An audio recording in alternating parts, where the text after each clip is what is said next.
Here's how to fix unable to remove payment method because of an active subscription on your iPhone. Now, if you're on your iPhone and you're trying to remove a debit or credit card, but it gives you that error that there's an active subscription, I'll show you how to fix it. But first, hit that subscribe button down below.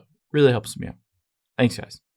Now, let's open up these settings here and tap on your name at the very top. Once we're in here, I can tap on payment and shipping.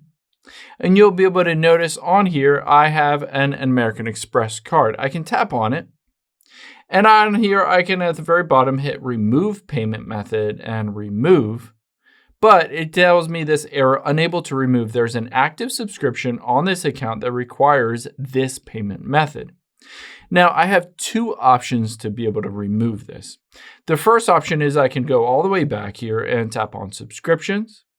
And I can find which subscription is using that payment method. In this case, it's Apple One. I can tap on it and I can choose to cancel this specific subscription, essentially by deleting or turning off all of your subscriptions for various apps. Then you can go back and delete that card because it's not relying on any subscriptions.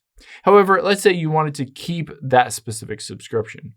You have another option. You can go back here, tap on payment and shipping here.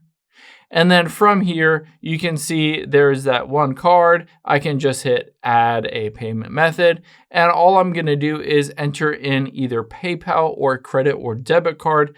I can just enter in the number here, expiration date, and CVV, essentially by adding a different card and having that be your primary card that is being billed to your subscriptions, your in-app subscriptions, various things like that. You can always go back and delete that other card. So you either need to cancel the subscriptions or you need to add a different card that will be billed for those subscriptions so you can remove the original card.